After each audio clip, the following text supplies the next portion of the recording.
Hoje, com a graça do Senhor, nós vamos prosseguir nossos estudos nas cartas pastorais. Nós vamos ler 1 Timóteo, capítulo 1, versículo 12.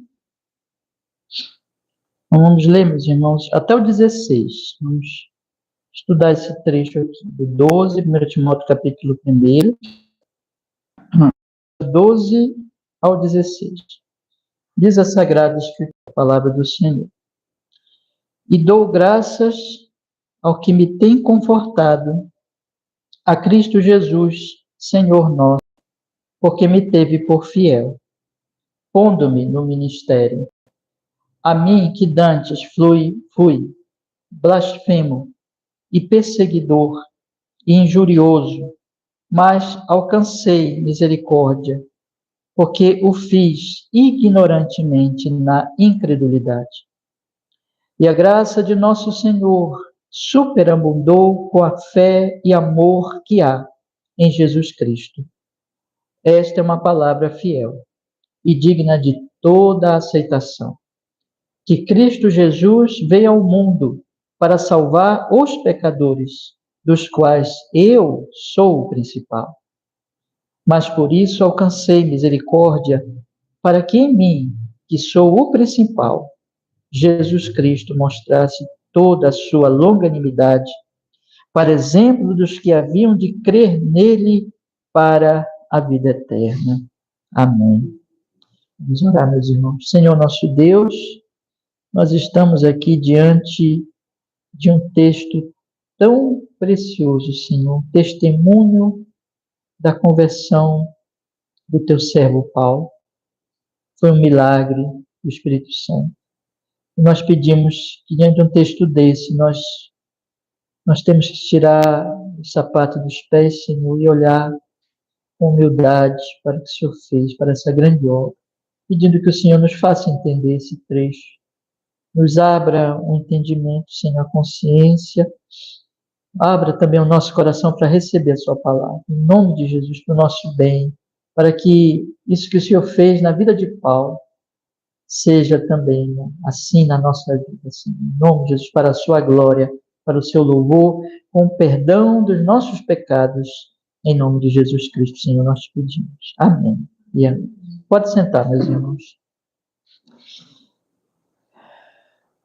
Nós temos, meus irmãos, diante de nós, um testemunho tão maravilhoso da obra de Deus, que o próprio apóstolo Paulo, que dá esse testemunho, ele fala para nós sobre o valor desse testemunho.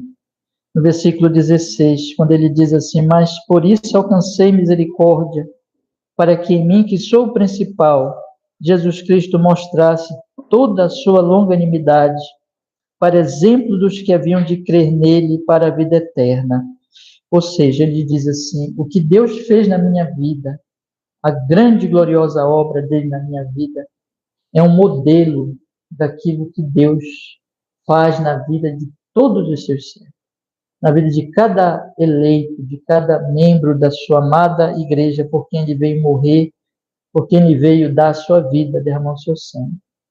Então, é um texto, irmãos, que nós devemos olhar e dizer assim: ó Senhor, me mostra isso, me faz entender isso para que eu tenha certeza de que isso aconteceu na minha vida, de que isso é realidade na minha vida, que se não é uma realidade ainda na minha vida, que seja. Né? Porque esta é a grande e maravilhosa obra de Deus, isso é tudo que nós precisamos. Jesus Cristo, a obra dele, a salvação dele, a redenção que há nele, irmãos. E ele está falando isso aqui num contexto, irmãos, de uma carta pastoral, em que ele está escrevendo para um evangelista, para um pastor de igreja, que é Timóteo. E eu tenho dito para meus irmãos, nos nossos estudos das cartas pastorais, desde a introdução, na verdade nós estamos só começando, né, esses estudos, desde a nossa introdução, que a grande questão, meus irmãos, das cartas pastorais, o grande propósito delas, que é a 1 Timóteo, 2 Timóteo e Tito, O grande propósito delas está aqui no capítulo 3, no versículo 14, que eu queria que vocês adiantassem um pouquinho aí, virassem um pouquinho a página da sua Bíblia e acompanhassem comigo, por gentileza, no capítulo 3, no versículo 14, que diz assim: Escrevo-te estas coisas, esperando ir ver-te bem depressa, mas se tardar, para que saibas como convém andar na casa de Deus, que é a igreja do Deus vivo, a coluna e firmeza da verdade. Então, é para isso que ele escreve estas cartas, especialmente 1 Timóteo, mas se aplica às outras cartas, quando ele escreve para pastores. Então, ele tem um propósito de dizer, olha, Timóteo, se eu tardar, tu saibas como se convém andar na casa de Deus. Essa é a igreja, chama a igreja da casa de Deus, a igreja do Deus vivo, que é uma coluna e baluarte da verdade. Então, nós estamos estudando exatamente isso para aplicar na nossa igreja. Nosso propósito nesses estudos, irmãos, é nós, como igreja, como comunidade local, aprendermos o que é igreja e procurarmos, com a graça de Deus, né, pelo Espírito Santo, exatamente ser essa igreja, né? É uma obra dele, é um milagre, na verdade, nós não conseguimos sem que ele faça, orando a ele, procurando entender, mas essa obra vem exatamente do entendimento do Evangelho e da igreja, do que é a igreja, e também cumprir o nosso papel, que é exatamente ser coluna e baluarte da verdade. E nós temos estudado, irmãos, já estudei com vocês, do primeiro versículo ao versículo 11, onde o apóstolo Paulo, primeiro, nos 2 versículos iniciais, ele se identifica como apóstolo, mostrando que ele tem uma autoridade de Deus, ele está escrevendo como apóstolo de Jesus, como aquele que recebeu diretamente a mensagem de Cristo. Paulo e os 12 são esses 13, vamos dizer assim, verdadeiramente apóstolos, Paulo e os 12, porque Paulo veio depois, então ele diz, ele é apóstolo, ele então escreve a Timóteo, chamando de filho, falando, desejando a ele graça, misericórdia e paz, porque a tarefa de Timóteo era difícil e só pela graça, só pela misericórdia, só com a paz de Deus poderia ser um pastor fiel. Como todos os pastores só podem ser assim pela graça de Deus, que é uma tarefa impossível ao ser humano, muito difícil de realizar, na verdade impossível mesmo. Então, logo ele trata do problema. Ele está escrevendo, irmãos, a um pastor que está em Éfeso. Timóteo, então, está em Éfeso. E ele mesmo ficou em Éfeso a pedido de Paulo.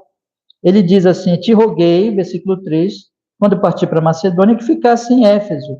E ali em Éfeso, que era uma igreja importante, estava acontecendo um problema seríssimo em que algumas pessoas estavam deixando o evangelho, deixando a boa doutrina e ensinando outra doutrina, que o apóstolo Paulo chama de fábulas, de genealogias. Então, deveria Timóteo advertir essas pessoas. Essas fábulas, genealogias, que temos estudado aqui, são invenções humanas, são coisas que aparentemente se baseiam no Antigo Testamento, na lei de Deus, mas vão encobrindo a lei de Deus, o Antigo Testamento, por invenções, histórias, invencionices humanas, enfim, e que só produzem, irmãos, essas invenções, questões, debates, brigas, confusões, divisões na igreja de Deus e não a edificação de Deus. Porque essas doutrinas falsas, e aqui, irmãos, Paulo estava tratando de uma situação específica na época dele, que era exatamente a questão das genealogias e das fábulas, mas isso se aplica a todos os tempos, inclusive aos nossos tempos, quando as pessoas começam a deixar a escritura, e às vezes usam a escritura, mas apenas como pretexto das suas invenções, e vão colocando sobre a escritura as suas fábulas, as suas invencionices. Então, o que acontece é que, como o evangelho é que edifica, nós somos chamados para proclamar o evangelho, essas coisas, quando vão acontecendo isso, quando vai acontecendo isso não traz a edificação de Deus, apenas brigas, apenas confusões. É isso que Paulo diz aqui.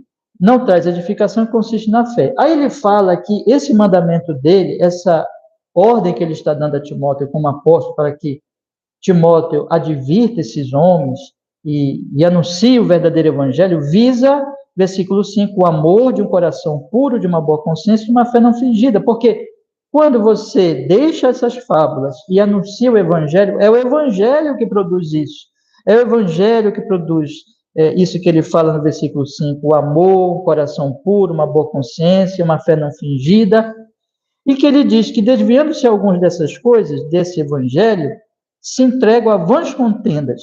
E essas pessoas não percebem o que elas estão fazendo. Isso que é o pior.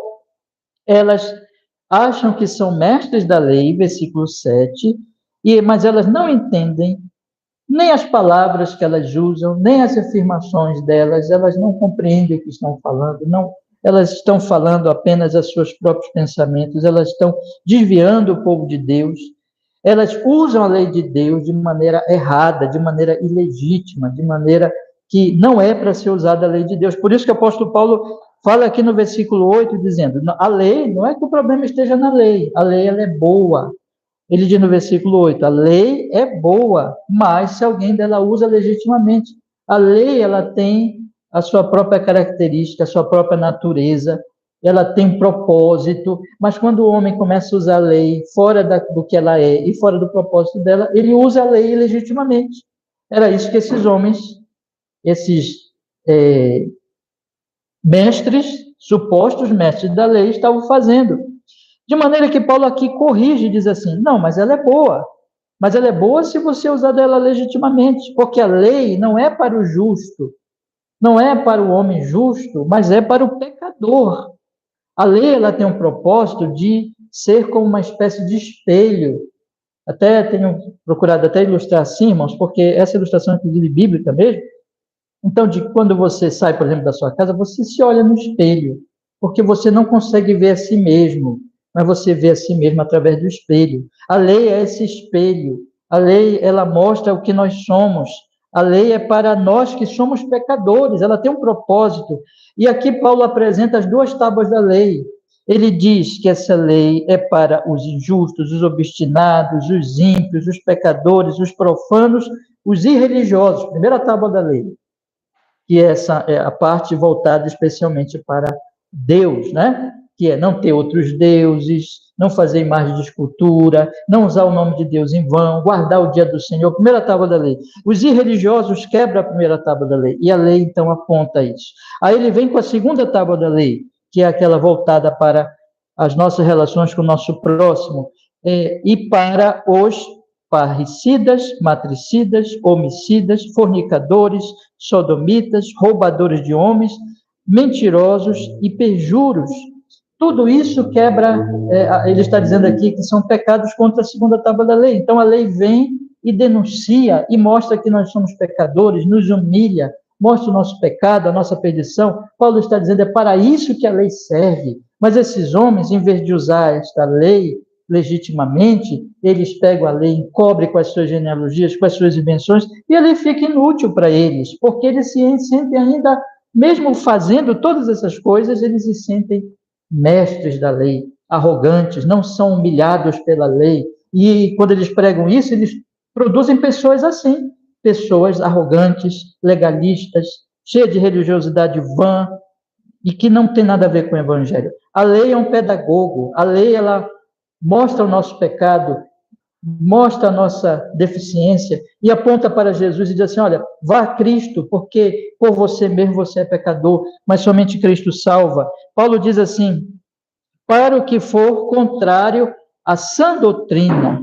A lei, ela denuncia uma doutrina doente, que é a doutrina desses mestres, uma doutrina que não entende a lei e que abandona o evangelho, mas a lei, então, é contrária a essa doutrina doente, o que é contrário à doutrina sã, saudável, conforme, versículo 11, o evangelho da glória de Deus, bem-aventurado que me foi confiado. Ele está dizendo aqui que a lei de Deus não é contra o evangelho, mas que a lei de Deus é contra o falso evangelho. Mas quando as pessoas não entendem a lei de Deus e usam a palavra de Deus de forma ilegítima, elas acabam indo contra o evangelho, que a lei está mostrando que a nossa única esperança, na verdade, não está em nós, que precisamos de um Salvador. que precisamos de Jesus Cristo. E ele diz, conforme o evangelho da glória de Deus, bem-aventurado. E essa última frase dele é o que vai ligar com o que ele fala no texto que nós lemos, do verso 12 ao verso 16, quando ele diz assim, a glória do Deus bem-aventurado que me foi confiado. Ele está dizendo, eu tenho uma responsabilidade. Deus me deu uma responsabilidade de proclamar o evangelho. Eu não posso perder tempo com fábulas, com genealogias. E tu, Timóteo, tens que pregar o evangelho. É o evangelho que importa. E nós temos, então, diz Paulo a Timóteo, que advertir essas coisas na igreja, alertar a igreja para que ela não caia nessas genealogias e nessas coisas que afastam as pessoas do evangelho, faz as pessoas ficarem arrogantes, legalistas, se sentindo ainda mestres da lei. Aqueles que pregam e aqueles que seguem, ouvem os mestres, se sentem também como se estivesse seguindo a verdade, mas Paulo diz, não, é o evangelho, e esse evangelho me foi confiado. Então, veja, irmãos, observe bem, é esse que é um ponto que eu quero deixar bem claro para os meus irmãos nessa manhã, que Paulo está colocando duas coisas aqui. Ele está colocando um falso evangelho dos mestres, dos falsos mestres da lei, que usa a lei ilegitimamente, e o verdadeiro evangelho. E ele está dizendo assim, a igreja tem que se apegar ao evangelho. Os pregadores têm que anunciar o evangelho. Tu, Timóteo, tem que anunciar o evangelho. Eu fui chamado para anunciar o evangelho. Então, o que é que nós estamos fazendo? Isso se aplica a nós diretamente, a nossa igreja, a nossa comunidade, e a cada um de nós individualmente. O que nós estamos ouvindo? O que nós estamos crendo? São ideias humanas ou é o evangelho? E é por isso, irmãos, que o apóstolo Paulo, ele, então, tem o desejo tanto de prevenir pastores, como isso se aplica a todos nós, ovelhas de Jesus Cristo, ao que nós estamos ouvindo e o que nós estamos crendo, se é o evangelho ou se são as fábulas. E aí, então, ele, agora, por isso que ele dá o seu testemunho. Veja, o versículo 12 ao versículo 16, o apóstolo Paulo, ele se liga nessas palavras ao que ele tinha dito, o evangelho que me foi confiado. E ele vai explicar como me foi confiado. Esse evangelho mudou a minha vida. Esse evangelho transformou a minha vida. Vocês conhecem, Paulo dizia para todos, vocês sabem o que eu fui. E vocês sabem o que eu sou hoje. Porque Deus me mudou por sua palavra, pela obra dele em Cristo Jesus, pela essa obra de redenção. Deus me redimiu em Cristo Jesus. E quando ele me redimiu, ele me confiou essa mensagem. Ele me chamou para ser apóstolo, junto com os outros 12. Que privilégio, que graça maravilhosa. E ele me deu essa responsabilidade de anunciar esse evangelho. E eu não posso deixar de anunciar o evangelho. Eu fui alcançado, eu fui transformado pelo evangelho.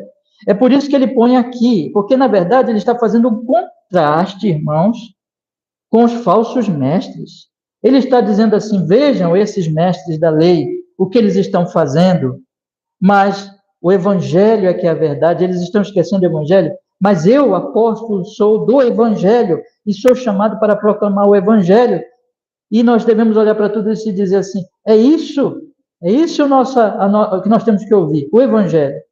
É isso que a igreja tem que anunciar, o evangelho. E é esse evangelho que transforma realmente as pessoas, mas ela tem que ser prevenida, ela tem que ser alertada de que existem falsos evangelhos, de que existem falsos mestres, de que as pessoas estão usando a Bíblia Sagrada ilegitimamente para distorcer a verdade, o evangelho, e anunciar uma falsidade, um engano e uma mentira. E por isso Paulo põe aqui o seu testemunho como que nos chamando, meus irmãos, para o evangelho. E para nos apegarmos aos pastores, evidentemente, isso é uma carta pastoral, então, em primeiro lugar, aos pastores, para que os pastores anunciem o evangelho, mas para que todos os membros das igrejas ouçam apenas o evangelho. Então, vamos olhar para esses versículos, do 12 ao 16, exatamente, meus irmãos, tendo esse propósito de Paulo. Por que ele fala aqui? Ele está fazendo o contraste e nos chamando para o evangelho de Jesus Cristo. Eu convido vocês agora a nós observarmos o que ele diz aqui. E eu, com a graça de Deus, quero explicar aos irmãos o significado dessas palavras. Vamos olhar então, irmãos? Observe comigo o versículo 12. Veja o que ele diz. Ele diz assim: "E dou graças ao que me tem confortado, Cristo Jesus, Senhor nosso, porque me teve por fiel, pondo-me no ministério." Se você for observar bem, aqui é um testemunho, mas é um testemunho em louvor. O apóstolo Paulo está dizendo assim: Deus fez isso na minha vida, mas ao mesmo tempo ele está louvando a Deus. E essas coisas, irmãos, elas estão nas Escrituras, elas realmente aparecem juntas. Na medida que nós vamos louvando a Deus, vivendo para a sua honra, para a sua glória, inevitavelmente nós vamos dando testemunho dele para os homens. Essas coisas estão ligadas na Bíblia. Então, por exemplo, o apóstolo Pedro diz que nós fomos resgatados das trevas para a luz, nós fomos feitos sacerdotes para anunciarmos as virtudes daquele que nos chamou, daquele que nos tirou da vida pecaminosa, das trevas para a sua maravilhosa luz. Então, a igreja de Deus, os apóstolos, os pastores, os pregadores, mas não somente eles, mas toda a igreja, ela deve ver uma vida no sentido, assim, vamos colocar assim, vertical, vou ilustrar dessa maneira, ou seja, vivendo para o louvor, para a honra e glória de Deus, mas na medida que ela faz isso, ela também vive uma vida no sentido horizontal, ou seja, de que nós vamos anunciar a palavra, esses louvores do Senhor para todos os nossos próximos. É impossível louvar a Deus e não testemunhar. Se eu digo que estou louvando a Deus, mas o meu testemunho não é bom, eu não estou louvando a Deus. Porque na medida que eu louvo a Deus, eu sou uma testemunha do Evangelho. Então o apóstolo Paulo, ele está fazendo as duas coisas. E ele diz aqui: eu dou graças ao que me tem confortado. Veja, ele está louvando.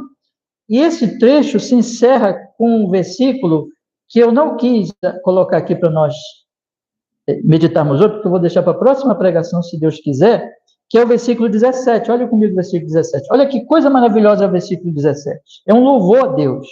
Ele diz assim: ora, ao Rei dos séculos, imortal, invisível, ao Deus único, sábio, seja honra e glória para todos sempre. Amém. Ele encerra com este louvor.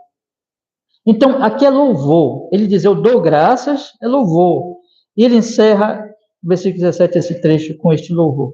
Então, ele diz assim: Timóteo, eu quero meditar contigo e com a igreja de Éfeso e conosco aqui, porque essa é uma carta para todos nós, sobre o que Deus fez na minha vida. Porque eu quero louvá-lo com isso. E eu quero que vocês entendam o Evangelho pelo meu exemplo, pelo que ele fez na minha vida, de maneira que vocês também possam louvar a ele e esperar nele, conforme ele fez na minha vida. Isso mostra que só ele pode salvar vocês. E só ele pode transformar as suas vidas. Então ele diz assim: eu dou graças ao que me tem confortado. Ele diz então: esse Deus, esse Cristo, tem me fortalecido. Ele diz: eu dou graças ao que me tem fortalecido. Quem? Cristo Jesus, Senhor nosso. Veja que ele faz questão de dizer que ele é Cristo, que ele é ungido de Deus, prometido no Antigo Testamento, Jesus, o Salvador, e Senhor, Deus, Senhor nosso, porque me teve por fiel, pondo-me no ministério. Ele está dizendo: eu agradeço ao Senhor que me fortaleceu, Cristo Jesus, o Salvador, o ungido de Deus. E eu agradeço porque ele me fortaleceu, porque me teve por fiel, pondo-me no ministério. Veja a ligação, me teve por fiel, com a última palavra do versículo 11, Evangelho que me foi confiado, me foi confiado. Isso quer dizer que Deus confiou a Paulo, a fidelidade de Paulo, o anúncio do Evangelho. Como que alguém que diz assim: aqui está uma preciosidade, o tesouro mais excelente que existe em todo o universo, o Evangelho de Cristo, o Evangelho de meu filho. Eu confio a ti. Anuncia a ele. não venhas torcer a ele, não venhas trocá-lo pela fábula, mas anuncia o evangelho de meu filho. Eu confio a ti essa responsabilidade. E Paulo está dizendo assim: eu agradeço a Deus, porque isso é um privilégio indescritível, em que ele confiou a mim o anúncio desse evangelho, pondo-me no ministério, pondo-me no apostolado, pondo-me como um pregador, apóstolo do evangelho de Cristo Jesus. E ele diz mais, irmãos, quando ele fala ao que me tem confortado, perceba que não é como você chama uma pessoa para uma responsabilidade e dá a ela essa responsabilidade, mas você não tem nenhum poder sobre ela. Você simplesmente confia mesmo nela, na sua inteligência, dons e fidelidade e honestidade. Mas você não tem nenhum poder sobre ela, você é um ser humano. Mas não é isso que Paulo está dizendo aqui. Quando Paulo diz, evidentemente, que Deus confiou a ele, não é que Deus olhou para Paulo e simplesmente colocou algo confiando em Paulo, como se Paulo pudesse fazer isso mesmo. Não, irmão. Esse chamado, como é graça de Deus, já capacitou Paulo. Paulo está dizendo, na verdade, aqui, que ele foi capacitado, que ele foi chamado pela graça de Deus, fortalecido por Cristo Jesus, em Cristo Jesus, exatamente para ser fiel e para anunciar o Evangelho. Tudo é Deus, tudo é obra de Deus, e não simplesmente o poder e a força de Paulo. Mas é uma fidelidade. O que ele está dizendo aqui é que o Evangelho foi confiado a ele e que ele deve ser fiel. Que ele não pode, observe bem, porque essa toda é a ênfase, ele não pode anunciar fábulas e não pode anunciar genealogias e tem que alertar Timóteo. Timóteo, a questão é o Evangelho. Nós temos essa preciosidade, nós temos essa mensagem maravilhosa para anunciar, nós não podemos deixar de anunciar. Então, a mim foi confiado. E agora eu devo ser fiel. E ele me teve por fiel. Ele me fortaleceu. Ele me chamou e ele me capacitou para que eu anuncie tão somente o Evangelho. Mas quem ele deu essa confiança? A quem Deus deu essa confiança? Ora, a mim. E quem fui eu? Veja que agora Paulo vai lembrar do passado. Vamos ler o versículo 13, irmãos? A mim, que dantes fui blasfemo, perseguidor, injurioso.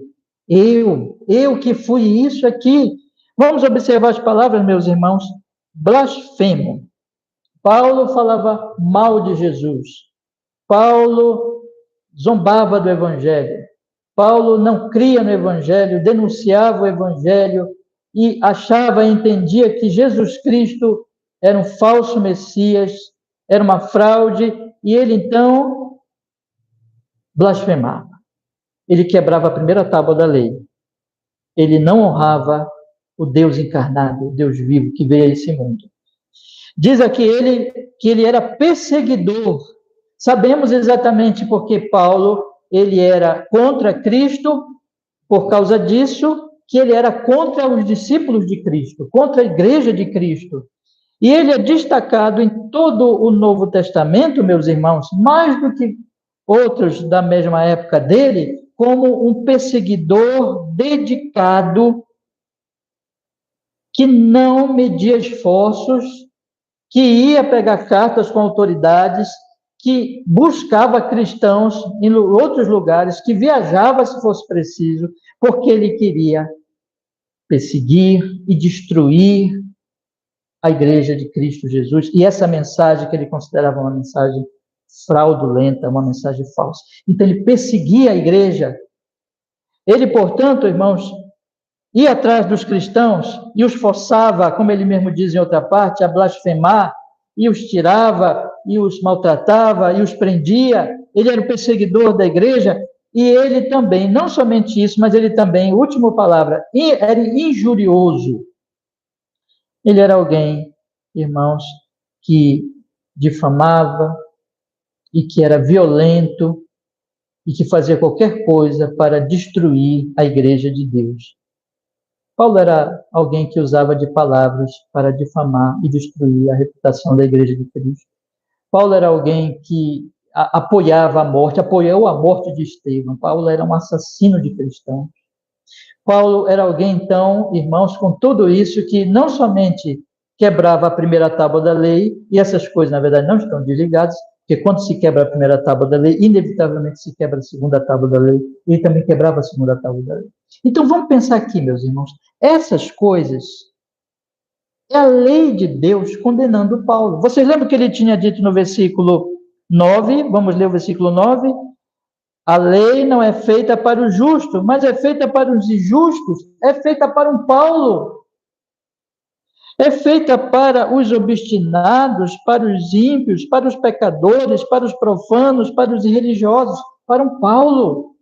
É feita para os parricidas, matricidas, homicidas, para um Paulo, para um assassino de cristãos, para um perseguidor, para um violento, para aquele que difama a igreja, para os, diz ele, fornicadores, sodomitas, roubadores, especialmente mentirosos e perjuros, para aquilo que for contrário à sã doutrina.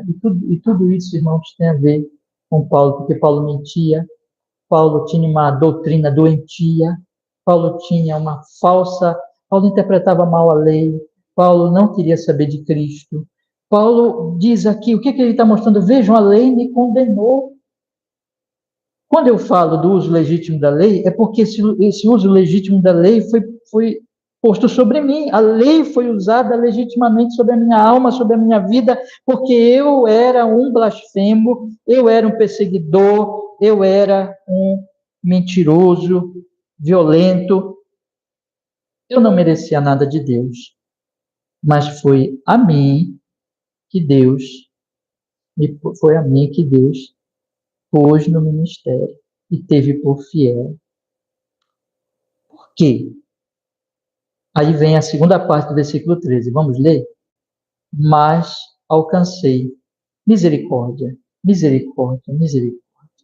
Vocês lembram que ele começa a carta dizendo assim, graça, misericórdia e paz. E aqui ele fala misericórdia. O que é misericórdia, meus irmãos? Misericórdia é o socorro de Deus. Misericórdia é Deus vindo me ajudar e me tirar da miséria terrível. E não existe pior miséria que o pecado. O pecado, meus irmãos, é a miséria das misérias. Paulo está dizendo, eu era um miserável. Eu era um pobre miserável, perdido, cheio de arrogância, cheio de prepotência, mas que estava em miséria plena e Deus teve misericórdia de mim. Deus me salvou, Ele me ajudou, Ele me socorreu, Ele me tirou daquele lamaçal e Ele me trouxe para Cristo, seu Filho. Mas veja o que ele diz, irmãos, em seguida. Ele diz, porque eu fiz ignorantemente na incredulidade. E aqui eu quero tratar um pouquinho sobre esta afirmação de Paulo. Em primeiro lugar, eu quero que os irmãos observem comigo que a incredulidade está associada à ignorância. Você percebe? Ele diz assim, porque eu fiz ignorantemente na incredulidade. Ele está dizendo o seguinte, o homem incrédulo é um homem ignorante. É um homem que não tem conhecimento. É um homem que não sabe o que tem que saber. Ele pode saber muitas coisas. Ele pode ser até um grande intelectual, até um filósofo, ou uma pessoa comum do povo. Não importa, isso não importa. Mas se ele não tem fé em Jesus, se ele não confia em Jesus como Salvador dele, se ele é, em outras palavras, um incrédulo, como Paulo era um incrédulo, ele é um ignorante. Veja que ele está falando de uma pessoa que era um mestre, um fariseu, alguém que tinha aprendido com o melhor mestre da época, um jovem destacado na sua religião, extremamente dedicado à sua religião, mas ele disse aqui, não vale nada. Isso tudo é ignorância, porque quando não se crê, é um ignorante. Meus irmãos, a lei de Deus, a palavra de Deus, o evangelho de Jesus é a sabedoria. Guarde isso no seu coração. Você pode ter o que você tiver, Você pode ter os bens que você tiver, o conhecimento que você tiver, mas se você não tiver o evangelho, se você não for um crente, você é um ignorante. Você está em profundas trevas espirituais. Você não sabe para onde está indo. É por isso que a Bíblia fala de trevas, de perdição, de ignorância. Mas o evangelho é luz, a palavra de Deus é lâmpada para os nossos caminhos, luz para os nossos caminhos, é uma lâmpada. Jesus é a luz do mundo. Então ele diz: eu era um ignorante por causa da minha incredulidade. Mas há um outro ponto aqui em que ele diz que Deus teve misericórdia porque ele era um ignorante. E aqui eu preciso explicar isso. Porque o que Paulo está dizendo aqui? Em primeiro lugar, nós precisamos entender que ele não está dizendo que a ignorância é um mérito. Tá? Eu sou um ignorante espiritual, então Deus tem que ter misericórdia de mim. Não é isso que ele está falando. Mas ele está dizendo que aquela pessoa que tem algum conhecimento já do Evangelho, que já teve o anúncio do Evangelho sobre ela, mas ela resiste, ela não ouve, ela não quer saber. O Evangelho é pregado, é pregado, é pregado, é pregado, mas ela não quer saber. Não era essa a situação de Paulo. Paulo estava num estado em que ele era um ignorante, no sentido que ele não tinha um conhecimento espiritual e nem tinha tido a oportunidade de muitos que têm um conhecimento que não é um conhecimento, ainda que não seja um conhecimento salvífico, mas já ouviram o Evangelho muitas vezes, já tiveram oportunidade. O Evangelho lhes foi pregado com toda pureza, com toda verdade. O verdadeiro Evangelho, portanto, mas eles resistem. Eles desprezam esse conhecimento. Não era esse o caso de Paulo. Na verdade, nós devemos associar isso com o que Hebreus fala da apostasia espiritual. Hebreus diz que aqueles que apostatam, quem são os que apostatam? São aqueles que não são como Paulo era naquela época, antes da sua conversão. São aqueles que já têm o conhecimento do Evangelho. São aqueles que já estiveram muitas vezes na igreja de Deus, que já até congregaram, mas depois se afastam, abandonam, desprezam, pisam no sangue de Jesus Cristo, rejeitam totalmente o Evangelho. O Senhor Jesus Cristo, ele, no final, quero dizer para os irmãos, ele disse que esse é o pecado contra o Espírito Santo. Esse é o pecado, o único pecado que, irmãos, imperdoável. É o único pecado que não tem perdão. É a incredulidade, mas é a incredulidade levada a um grau já, vamos dizer assim, de maior rebeldia e teimosia. No sentido em que a pessoa ouve, conhece, não conhece salvificamente, aquilo nunca penetrou no seu coração, mas ela tem um conhecimento, ela ouviu, ela já teve algum contato, ainda que não no seu coração, mas ela teve algum contato com o povo de Deus, com o Evangelho de Cristo e, portanto, com a obra do Espírito Santo, mas ela resiste. Então, o que Paulo está dizendo aqui, irmãos, e aí nós podemos pegar texto das Escrituras, quando você pega, por exemplo, a lei, Levítico, Números, e até nós estudamos há pouco tempo aqui nas orações de quarta-feira, nos cultos de quarta-feira, e nós vemos que existem os pecados por ignorância, que esses pecados lá tinham sacrifícios da lei, e Deus perdoava, quando as pessoas faziam por ignorância. Era diferente daqueles que pecavam realmente afrontando e sabendo e conhecendo, mas afrontavam. Para esses, a lei de Moisés não tinha sacrifício. A Bíblia está querendo dizer para nós, meus irmãos, que existe uma ignorância em que a pessoa ainda não ouviu e ainda não teve oportunidade de ouvir o Evangelho. Quando o Senhor Jesus Cristo estava crucificado, vocês lembram? Ele orou por aqueles dizendo: Pai, perdoa-lhes, porque eles não sabem o que fazem. Lembra disso? Ignorância. Os soldados estavam ali, repartindo as roupas de Cristo, as vestes de Cristo, mas eles sabiam que era Cristo? Aqueles homens eram totalmente o quê? Ignorantes. Veja, irmãos, não é que a Bíblia está dizendo que este pecado não é sério, muito ao contrário, o apóstolo Paulo vai dizer que ele é o principal dos pecadores aqui. Daqui a pouco eu vou chegar nessa parte. Mas o que eu quero dizer para os irmãos é que ele está colocando isso para nós. Eu não sabia. Na verdade, quando você lê a história de Paulo, você percebe que Paulo achava que estava obedecendo a Deus, perseguindo a Cristo, perseguindo a igreja. Ele achava que ele estava honrando a Deus com isso. Meus irmãos, o que ele está colocando aqui para nós? Eu fiz ignorantemente, na incredulidade. É um alerta da Escritura que está dizendo assim: quanto mais conhecimento, maior responsabilidade. E aqui eu preciso dizer aos meus irmãos, meus queridos irmãos, nós temos ouvido o Evangelho domingo após domingo. O Evangelho é um tesouro que não pode ser o quê? Tratado com leviandade, com desprezo. Mas ele deve ser recebido com fé, com arrependimento. É de graça. A salvação é pela graça, absolutamente pela graça. Mas não há salvação. Não há esperança para aquele que, tendo conhecimento, despreza o Evangelho. Este é um alerta, e é por isso que Paulo trata de tudo com tanta seriedade. E ele diz assim: a igreja de Deus não pode fazer isso.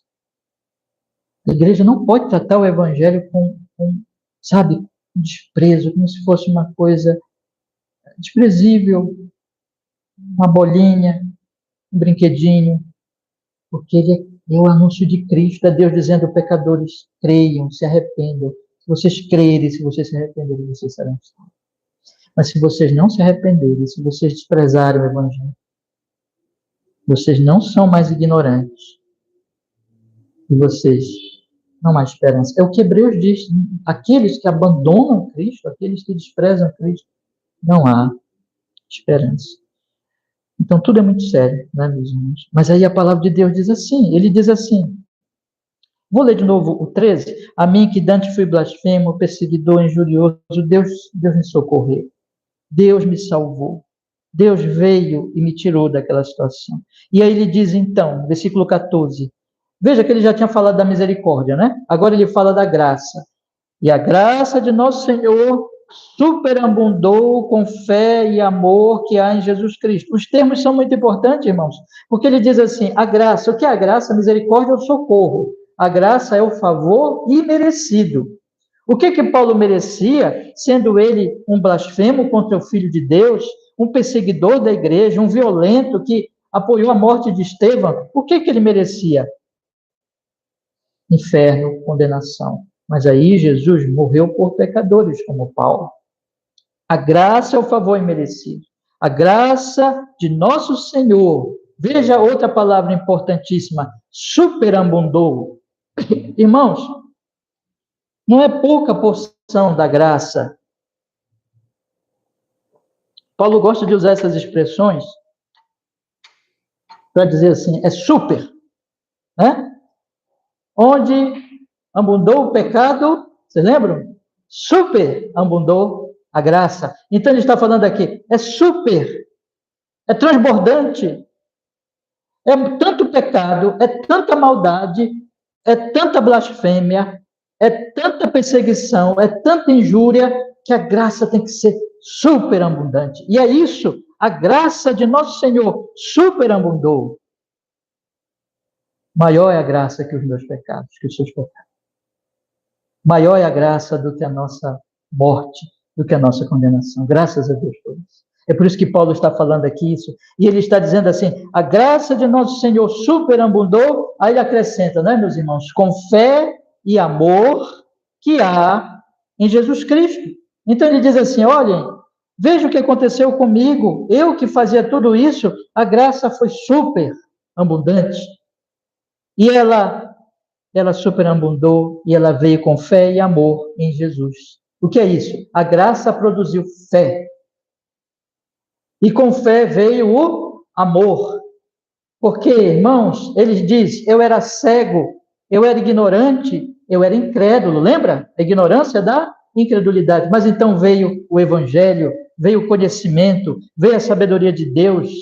E junto com esse evangelho, Deus me deu graça para que eu pudesse não continuar na ignorância e na teimosia e na incredulidade, mas para que eu olhasse para esse evangelho, ouvisse esse evangelho e dissesse, é verdade, eu creio, eu confio em meu Senhor e Salvador Jesus Cristo, que foi o que aconteceu na estrada de Damasco. Quando ele ia para perseguir cristãos, Jesus se revela a ele e diz, Saulo, Saulo, por que me persegues? E se revela a ele como Senhor ressurreto, e a graça superabundou. Depois, um crentezinho foi lá, batizou Paulo, um crente simples da igreja.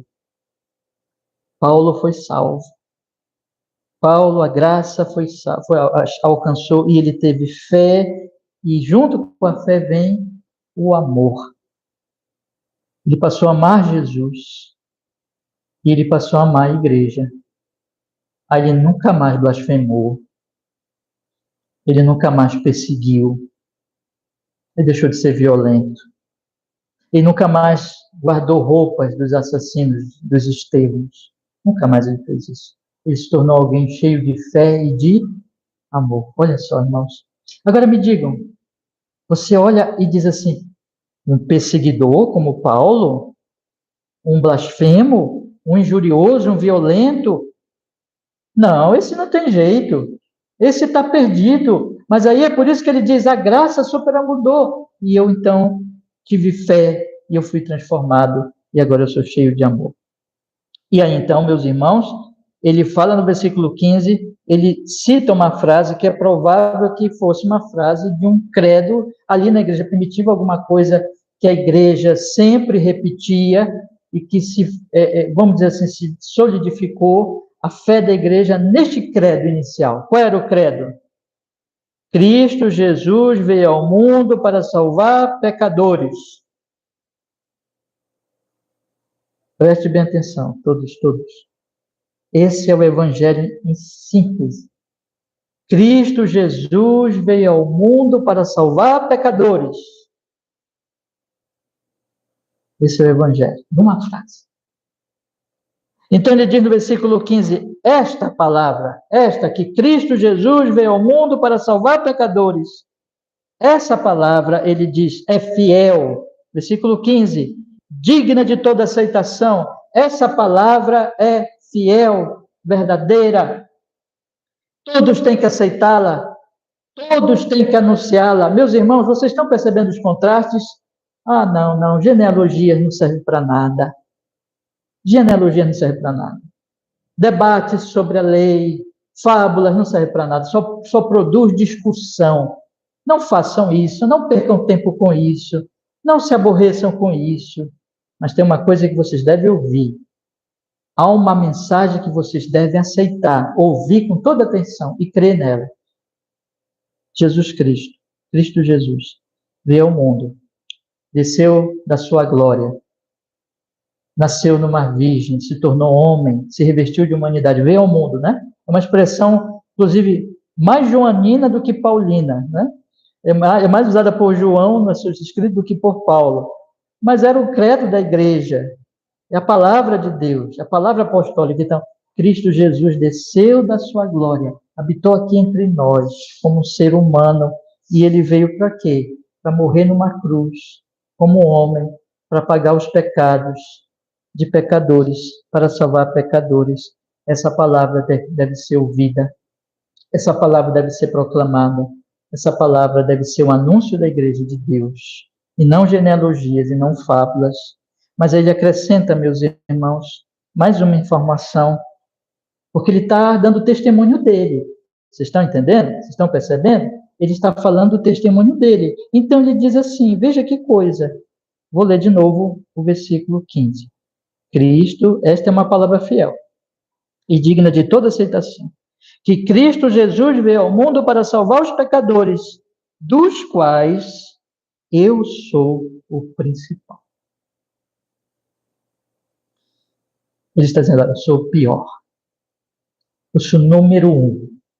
Eu estou no início da fila. Se você colocar uma fila de pecadores, eu estou lá na frente de todos. Eu sou o pior.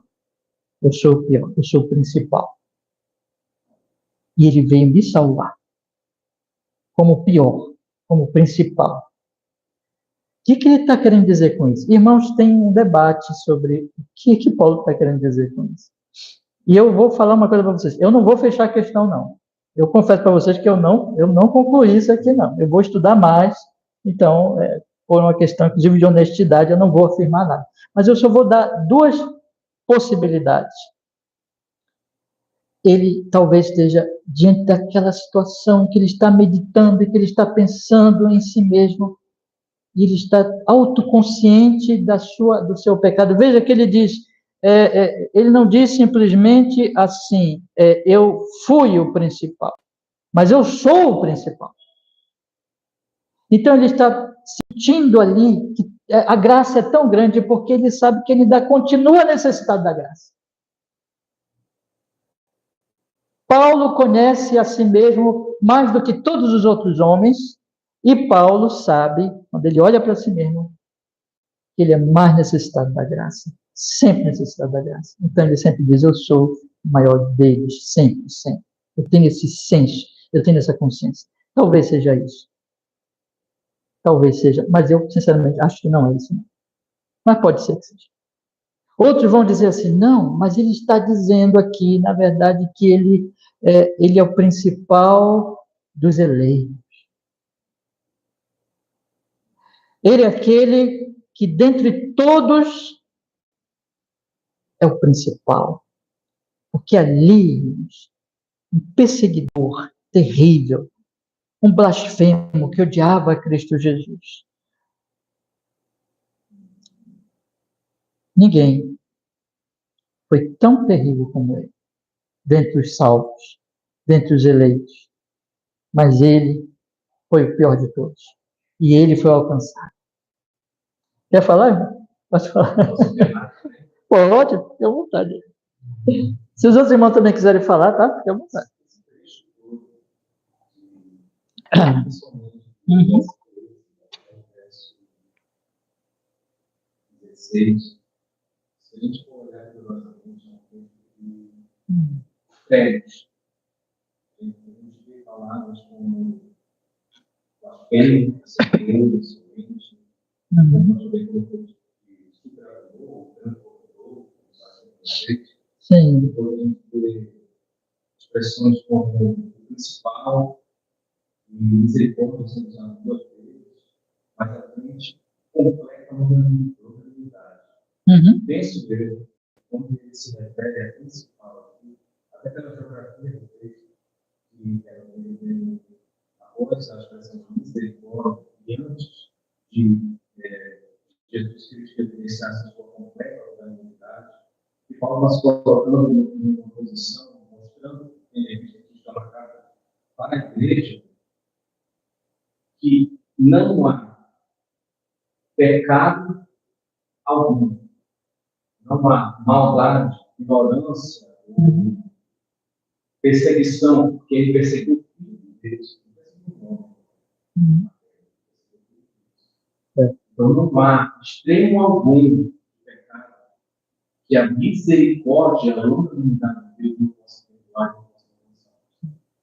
Então penso eu que ele está se colocando como um modelo para a igreja, mostrando que assim como ele, sendo tão extremista, tão perseguidor, o próprio filho de Deus foi perdoado e é mantido por esta graça, não há, que nós podemos nos promover, nós podemos ir para Cristo, também receber a mesma forma. Não, mas o irmão está sendo bíblico, porque é isso que ele vai dizer no outro versículo, né? Então, eu acho assim, irmão, que, não sei se eu entendi direito, mas é um pouco difícil a gente saber exatamente o que ele quer dizer com o principal em si, né?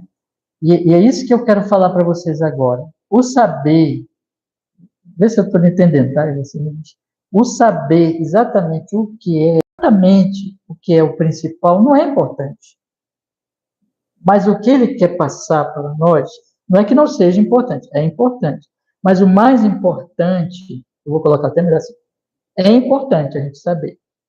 Mas o mais importante é a gente saber o propósito dele quando ele está citando isso. Quando ele diz aqui o principal, que é isso que, se eu entendi bem, irmão, é isso que você está colocando como ênfase, ou seja, que ele é um modelo, é isso? Né? E é exatamente isso. Né? O propósito dele é exatamente nos colocar como modelo. E, na verdade, ele está dizendo aqui que não é ele que está se colocando como modelo, ele está dizendo que Deus o colocou como modelo. Ah? Quer falar mais alguma coisa? Ele não recebeu, Uhum. ele merecia. Isso. Necessitava. Exatamente. Esse é o ponto. Ele merecia a condenação, mas ele necessitava da misericórdia da salvação. Esse é o ponto. Mas o meu irmão quer falar? Não? Então, vamos continuar aqui. Mas obrigado, irmão Marcelo. É isso, é por aí mesmo. O que eu quero dizer para vocês é que exatamente, eu não vou fechar com vocês, irmãos, o que ele quer dizer com o principal. Mas o mais importante, ainda que isso seja importante, não estou dizendo que não é importante, é nós entendermos que Paulo diz que o que Deus fez na vida dele, aí entra no que o irmão Marcelo falou, o que Deus fez na vida dele é como uma espécie de exemplo para todos nós. Veja o que ele diz no versículo 16. Vamos ler agora o versículo 16, que é o versículo conclusivo de hoje. Veja, ele diz: mas por isso alcancei misericórdia. Por isso o quê? Porque eu sou o principal. E aí, ainda que nós possamos discutir o que é esse principal, mas fica bem claro que o principal está associado ao quê? Que ele era o quê? Blasfemo, perseguidor, injurioso. E que ele merecia a condenação. Então, é isso que é a questão. Ele era o principal, nesse sentido mais geral, porque ele era um pecador terrível, que merecia a condenação. E que foi posto como exemplo para nós exatamente desse merecimento, mas dessa graça superabundante. Por isso que ele diz agora isso, exatamente o que ele vai falar, que ele é um modelo. Deus pôs a ele como modelo dessa graça superabundante. Veja o que ele diz no versículo 16. Por isso alcancei misericórdia, para que em mim, que sou, aí ele repete, para que em mim, que sou o principal, Jesus Cristo mostrasse toda a sua longanimidade. E aqui também é maravilhoso, quer dizer, toda a sua longanimidade. Veja que coisa, toda a sua longanimidade. O que é longanimidade? Já falamos sobre misericórdia, graça, amor, fé, né? O que é longanimidade? É paciência, tolerância. Deus é paciente, Deus tolera. Deus podia ter matado Paulo, mas Deus manteve Paulo vivo. Teve paciência, até que o chamou no caminho de Damasco. Deus tolerou, Deus foi longânimo, Deus foi paciente. Para exemplo, e é claro que essa paciência vem associada à graça e à misericórdia. Esses três atributos divinos, que inclusive nós estamos estudando no nosso curso de teologia sistemática. Já estudamos o amor, a graça, a misericórdia, a longanimidade. Se Deus quiser, sexta-feira nós vamos falar da bondade. Então, ele é um Deus longânimo. E Paulo chega a dizer assim, toda a sua longanimidade, Paulo, para exemplo dos que haviam de crer nele. Por exemplo, dos crentes. Olha o nosso exemplo. Ele está dizendo assim, veja, eu sou o principal, eu para ser modelo, exemplo de todos os que viessem a crer depois, incluindo nós. Para que todos pudessem, conforme o Marcelo bem falou, pudesse olhar, pudesse, consequentemente, ter esperança. Ah, eu sou um terrível pecador. Eu falei aqui, irmãos, do pecado contra o Espírito Santo, mas eu não quero que ninguém se desespere. Tá? Porque o que é o pecado contra o Espírito Santo? O pecado contra o Espírito Santo é não crer, é rejeitar Jesus. Quem não crê não será salvo. Mas Não importa seus pecados. Se você crê, você será salvo. Lembre de Paulo. Se um Paulo foi salvo, alguém tão terrível, um perseguidor, um blasfemo, um violento, um assassino de crentes, um homem que entrava nas casas e destruía famílias. Vamos pensar em quantos lares ele destruiu, quantos filhos ele separou dos seus pais, quanto mal ele fez a cristãos, a irmãos que amavam Jesus. Mas Deus o salvou. E o fez cheio de fé e amor. Um servo da igreja que morreu por Cristo e pela igreja.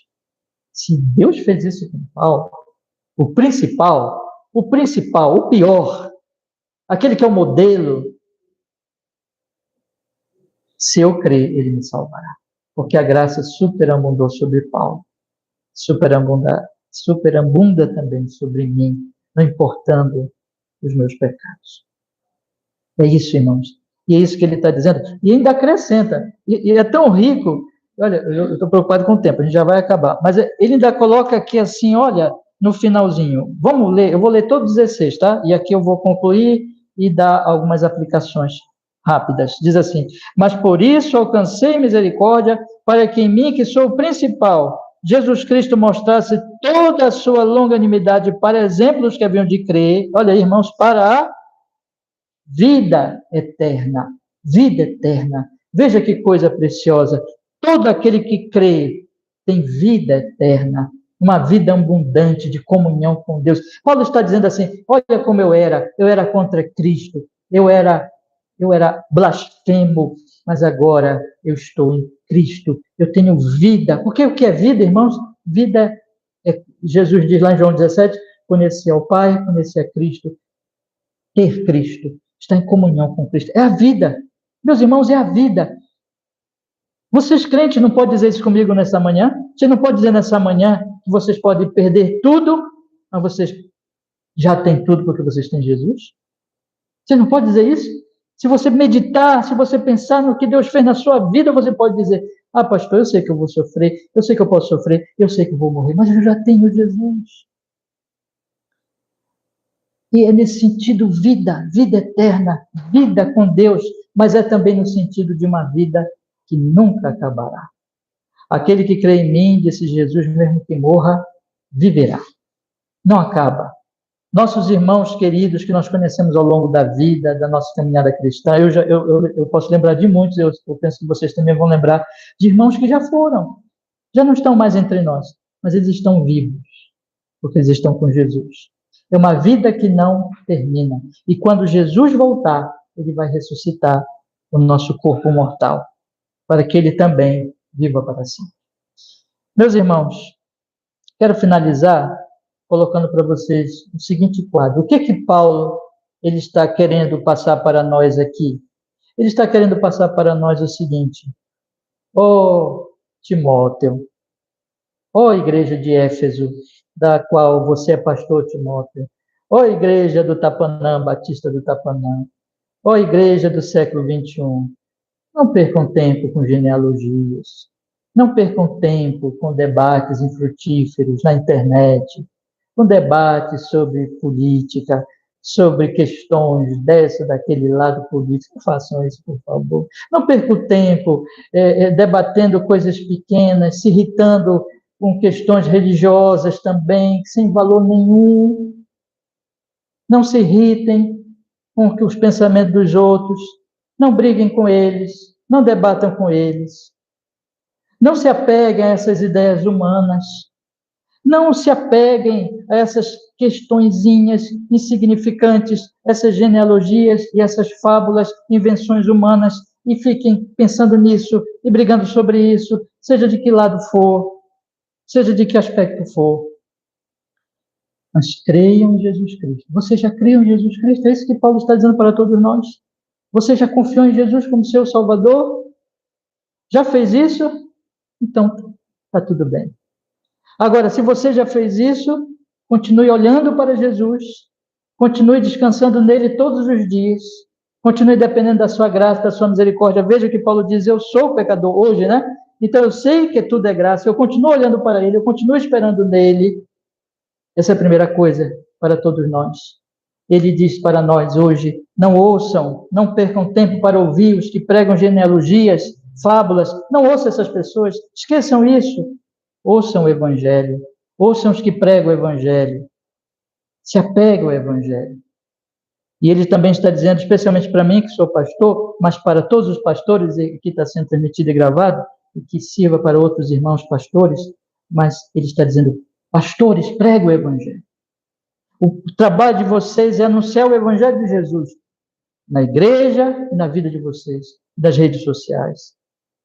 E o trabalho nosso, irmãos, e o papel nosso como cristãos em Cristo Jesus, como membros de igreja. E eu digo para vocês, com toda sinceridade, com todo amor, meus irmãos, me ouçam e ouçam os pastores até onde pregarmos o Evangelho. O Evangelho.